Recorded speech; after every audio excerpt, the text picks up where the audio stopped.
everyone, and welcome to another edition of 2025 Clock Talk with Dr. Greg Brannon. How are you today, Greg? Jim, fantastic. As always, 15 minutes chock full of information. Let me start the timer here, and we can start the show. Fantastic. So I want to talk about the BHRT pellet that Optimal Bio solely uses.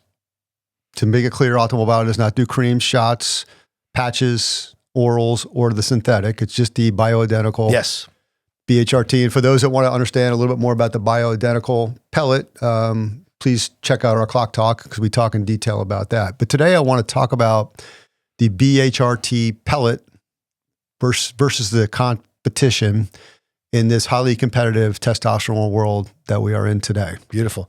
The first thing, Jim, is there are multiple makers of the pellet. They're not all made the same. There's a crystalline pellet that was used originally in the 30s.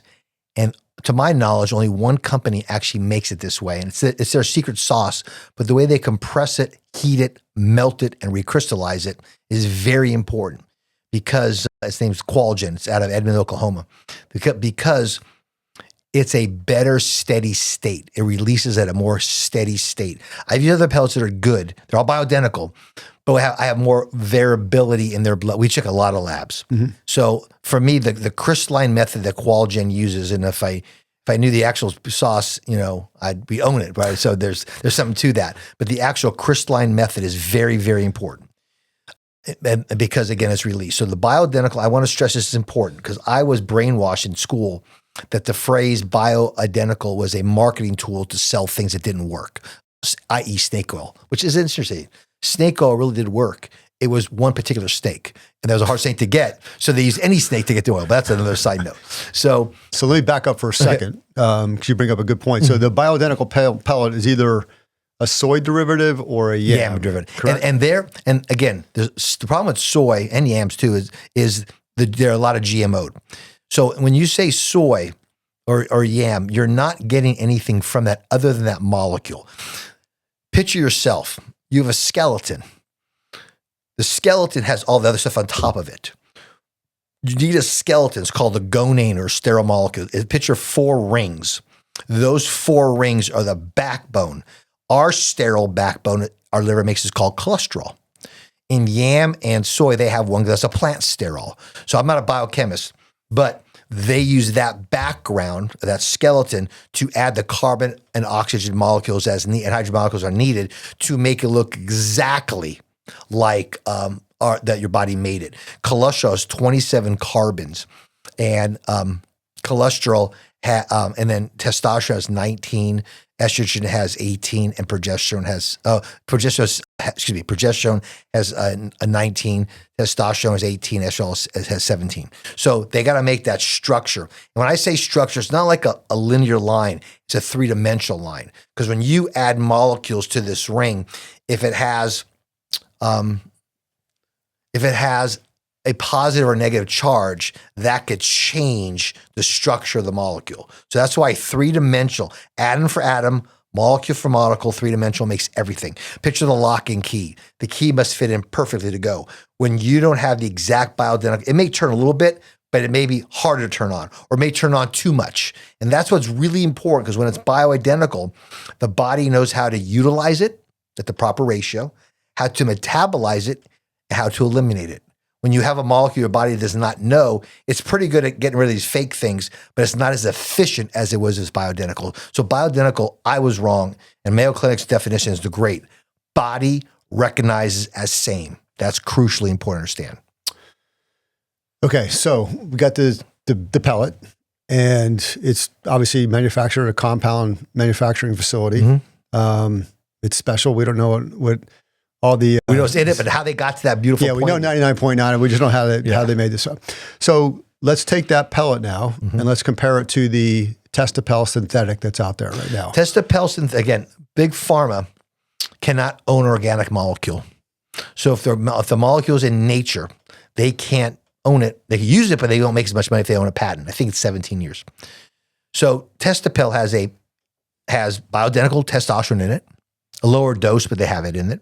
Has a bioidentical fat called stearic acid as the glue, great, but a disintegrating agent called polyvinyl propionate. It's an inorganic molecule. Does that. The thing with that is the FDA, this part of the government, says do not put that in contact with human skin. But the FDA approved this molecule, and there's been complication of blood clots. So that's that pellet. Then the question is this, testosterone, are they all the same? No. There are 3 classes of testosterone. There's number 1, there's actually 4 classes. Number 1, the bioidentical one. There's number 2, the ester. That's the most common shot, we'll call it. Then there's the third one's called 19-nortestosterone, where they manipulate the natural molecule, so it's a different molecule. And the third one's called 17-alkylation. What those are, Jim, that allows you to take it orally, is they have androgen and androgen properties, but they're not the same one. Some are more potent, some are less potent, and they're non-human in supraphysiological levels. The levels we go to are bioidentical levels that are normal for human physiology. The difference is the range has changed over the last 50 years. So we did many videos on this. Is we're using the older data where the men's levels are between 900 and 1400, and women are between, say, 90 and 250, 300, because that's what it was 3 generations ago. The reason why they're going down is we're sicker. The sicker numbers are causing those to get down. I think it's like a catch-22 where we're getting sicker plastics and things like that lowers the range. Then we have more chronic disease. And this is a mind-boggling statistic. In 1960, 3% of Americans had chronic disease. Now it's 70. So something's happened with our fantastic healthcare. And that's why I want to make sure that we go back to these physiological numbers, Jim. Right. So the beauty of the pellet, in this case, the BHRT pellet, is you're placed. And for those out there, we'll go into detail on a placement video soon, is the stability. So you place, does its thing for a couple of weeks, and then it pretty much stays stable for 4 or 5 months. In 2 days, it peaks, and then it goes down based on a woman or a man. A man goes down roughly 0.7% per day, which is a great steady state, and a woman's roughly about 0.4% per day. And why that's important, all testosterone in men and women converts to estradiol. And that enzyme in the middle is called aromatase. And when testosterone is moving in a steady state, that enzyme is in a steady state. Therefore, the estrogen becomes a steady state. It's eliminated a steady state. When this is up and down, this enzyme is up and down, and this is up and down. That's the so-called roid rage, by the way. It's estrogen, not testosterone.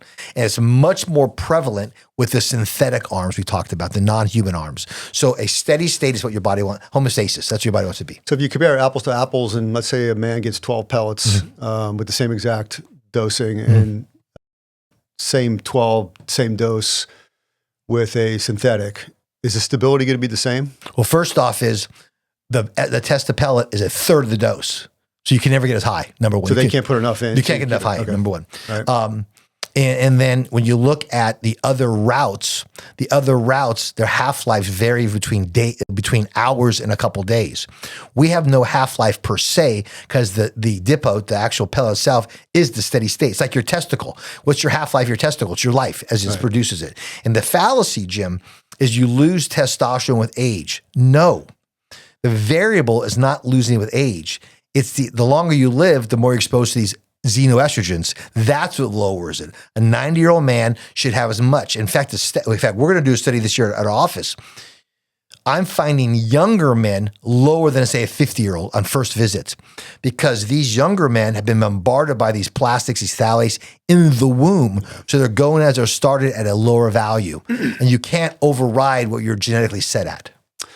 Okay, so we get that with the synthetic pellet. Now, how about the shots, the ester? Okay, the ester, again, it's a fast acting in the sense of within hours, but the half-life is only, propionate's 24 hours, cyprinate is 3.5 days. So the problem is this, and again, when that's like this, what happens is that enzyme gets out of whack.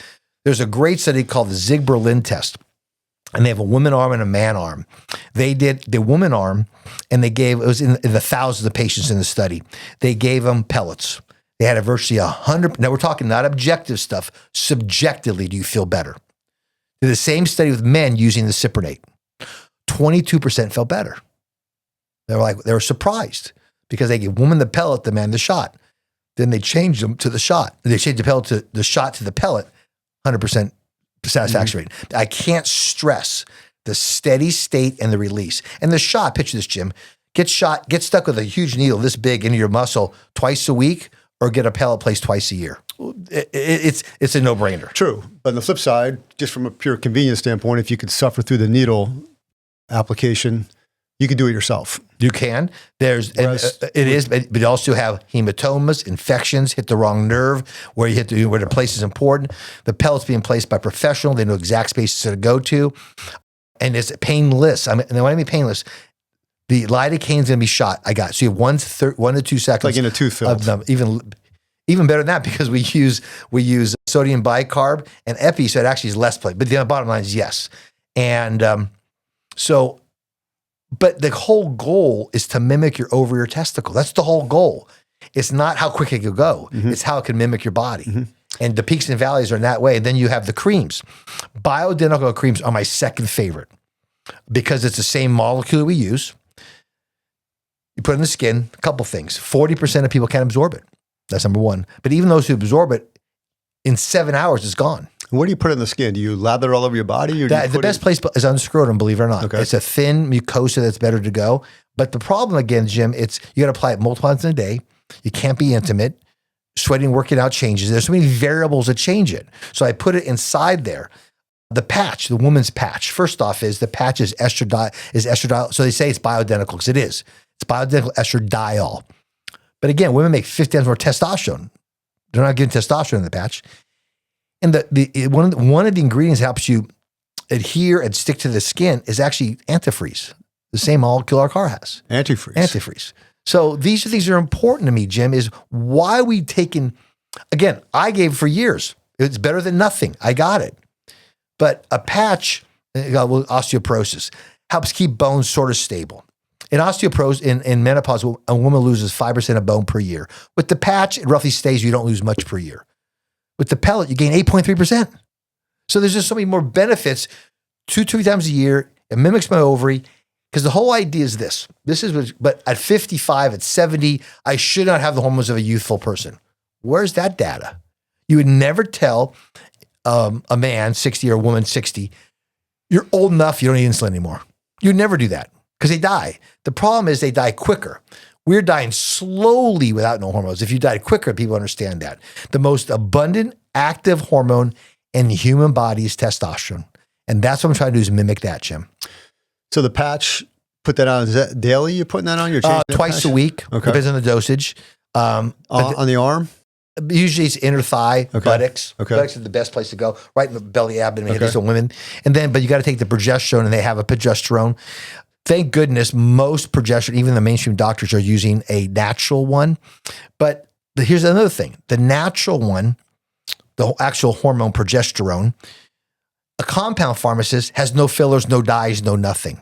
The ones you get at the mainstream pharmacy has titanium oxide as a dye color. It's in peanut oil. There's other things in there besides that. So I want to try, again, my whole goal is to be as little amount of ingredients as possible. So we talked about the shots, the creams, the pellets to some extent, but walk us through the actual placement. I think there's a misnomer out there that it's major surgery.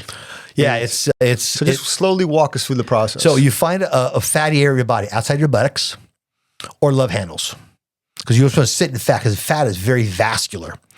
And what you want to do is, it's very active hormonally too. You have leptin, you have ghrelin, you have all these hormones out of that as well, but it's very, very vascular. You clean it with iodine and alcohol, so the skin's clean. Then you numb with the lidocaine. Now it's numb. You're talking about a minute or two of lidocaine. Yeah. To wait before it gets numb. 20 seconds to a minute, yes. Okay. Then you feel nothing, you may feel pressure, but never sharpness. A woman, I make about a 2 millimeter incision, 2 millimeter. I get a small straw about 4 inches long, and it goes under the skin, about a 30-degree angle to the skin. And now I have a straw.